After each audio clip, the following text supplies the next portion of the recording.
Hey guys, Brian Hewitt here from Stogie Review here at the CHATweetUP 2011, co-sponsored by Stogie Review, and some other guy, something about Tiki Bar. I don't know what the hell that's all about, but whatever, you know, that stuff. And here with Jon Huber of the newly minted crowned heads. Minted?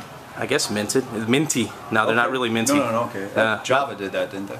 Yeah, the mint chocolate, something or other. Chocolate. Okay. So you know, we didn't see you at the trade show because you know, you were still getting things underway. You know, tell us what's going on with Crowned Heads. Well, we recently made our announcement that we've partnered with EP Carrillo Cigar Company. They will be starting our production this month, so we're very excited about that. We've selected a final blend, and you can look for it on your shelves and retail tobacconists somewhere, hopefully near you, in around November.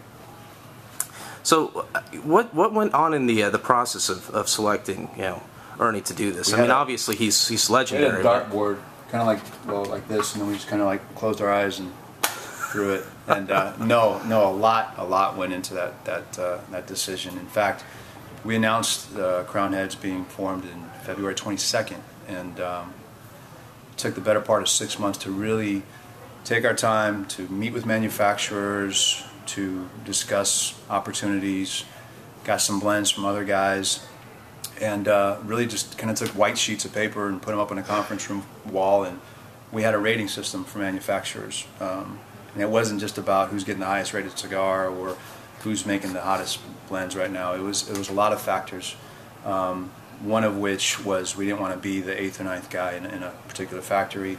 Another of which was just really get down to trust and integrity. You know, do you feel good when do you think that this guy's going to give you the attention that you want?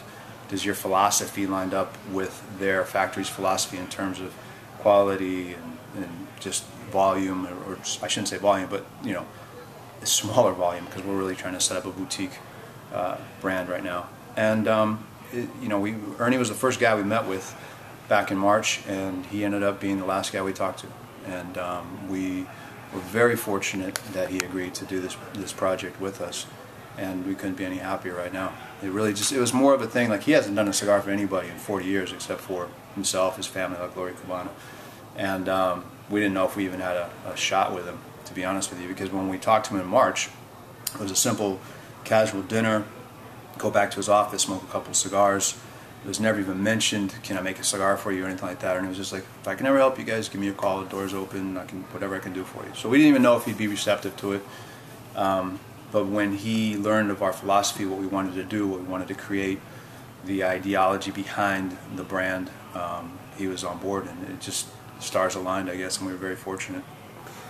Now, what interests me is obviously I think that's a good choice, and I think that pretty much you know, we talked about a Stogie Review. Going with Ernie was, you know, a good choice and something we would, you know, had we ever thought about, you know, going out with a cigar, we'd probably do that.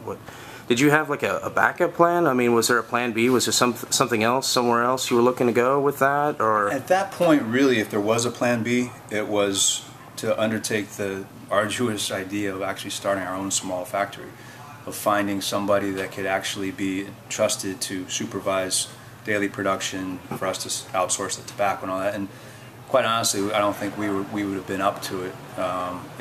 But that was really the plan B, because despite the fact that we met with a lot of other manufacturers and had blends, and everybody was very gracious and welcomed us into their factory, and you know, I think that was one of the things we had going for us, is that we had a track record with CAO.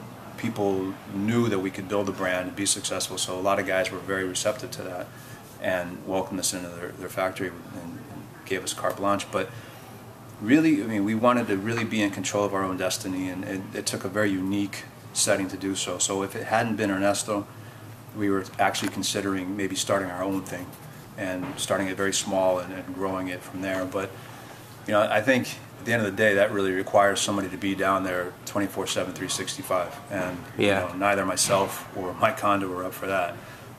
So if there was a plan B, that may have been a plan B, but you know, everything luckily worked out the way it was supposed to.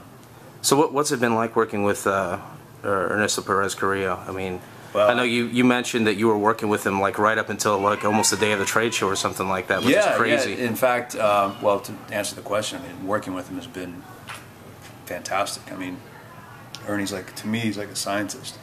And well, if I can equate it to anything, it's like 15 years at CAO I would compare that like going to get my undergrad degree in cigars, and then now working with Ernesto for the short time that I have, that we have, it's been like grad school.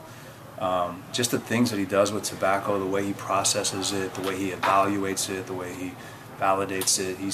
I've learned a lot in a short amount of time. Obviously, the guy knows how to make a good cigar. But just little things that he does and that I was not used to doing in terms of evaluating the tobacco.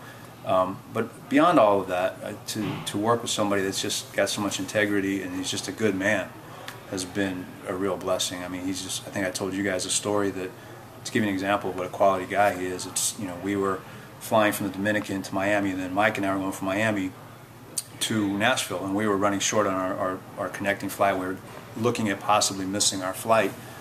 And Ernie says, well, I know a shortcut. He lives in the Miami airport practically, so he knows his way around. So rather than just saying, okay, guys, go to the 3rd floor, get out of the elevator, do this, do that, he literally, with his bags in tow, said, follow me. And he walked us for like what seemed like a mile or 2 miles all through this airport, got us to exactly where the gate was, says, okay, there you go, and you make your flight. So the fact that even though he probably didn't think anything of it, to me that spoke volumes for the quality of man that he really is to go out of his way and help us in that small way. And to me, just he's a great guy. He's a good man, aside from making great cigars. And it goes for his family as well. Yeah, absolutely.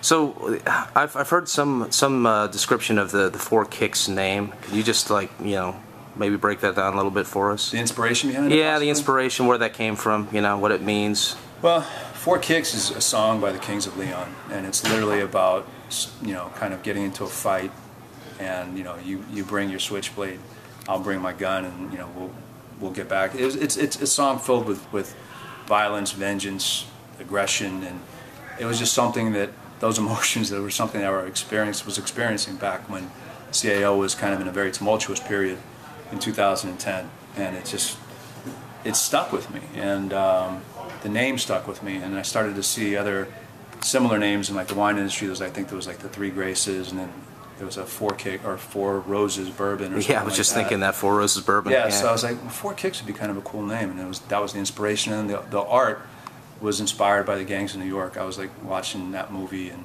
I liked that era. Yeah. That whole the Dead Rabbits and all that, and I just said, man, this is kind of cool. It's a really neat era to try to get some inspiration from. So that's kind of where the art behind that came from, and the idea of Four Kicks came from that song, Kings of Leon. And, it was just kind of about the Swedish revenge of success. And so when we saw, our 15 years of work being like kind of uprooted and taken away from us, it was like, okay, well, we'll just be quiet for now, and the Swedish revenge will be success. We just want to get our little niche in the industry and be good at it.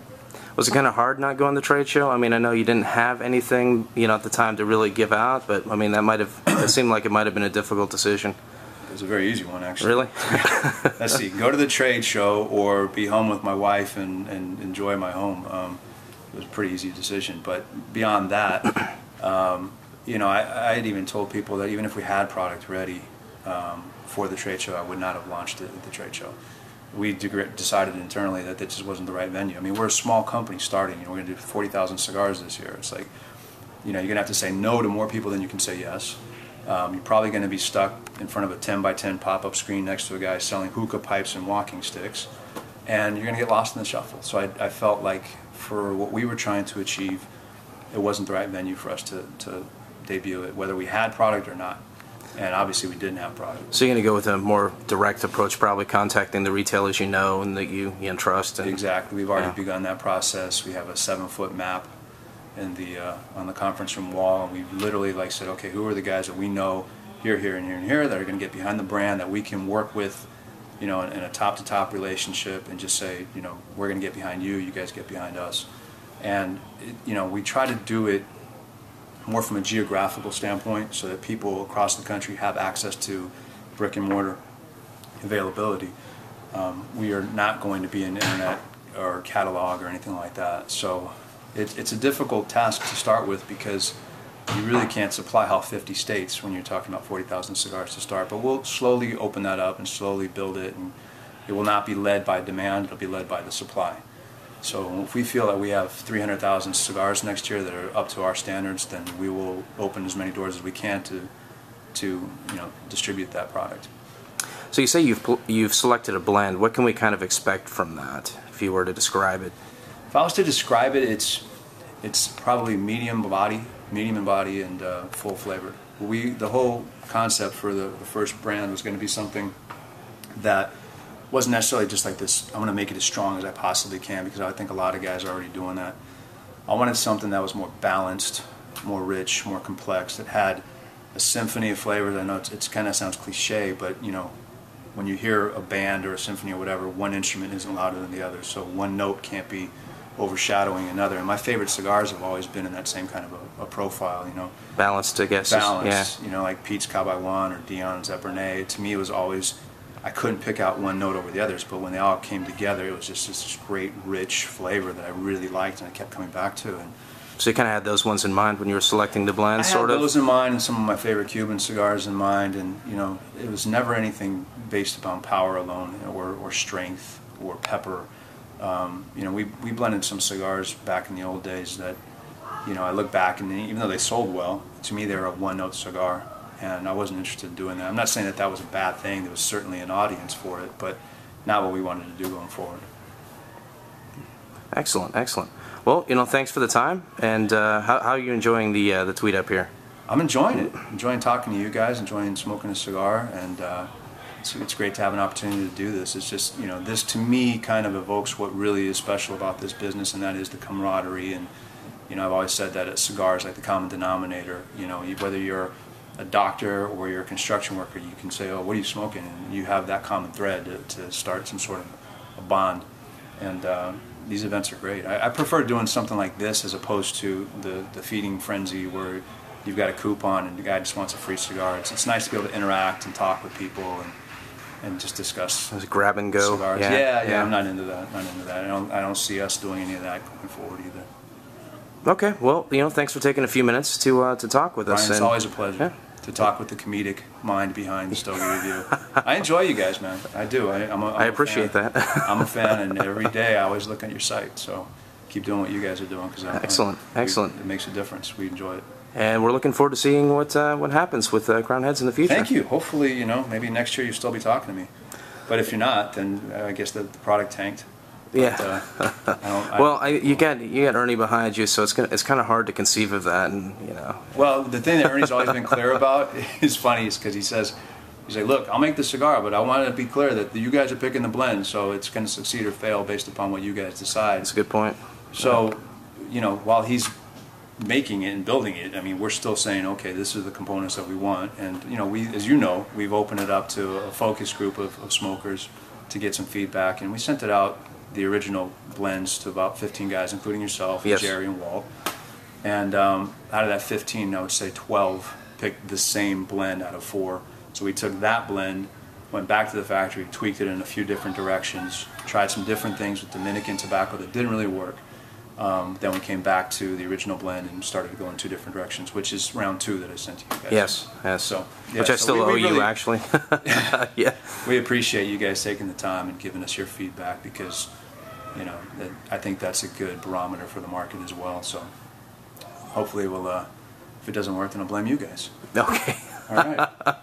All right. Well, thanks for that. A lot of pressure on us, I guess. You guys called it. I saw your tweets. It's like, I called it. It tastes like something Ernesto would make. Yeah, and so I did write that in my notes. Yes, I did. To your credit, you guys did nail it. So you have good palates. Great. You're doing the right thing. So, cheers. Thanks. All right, man.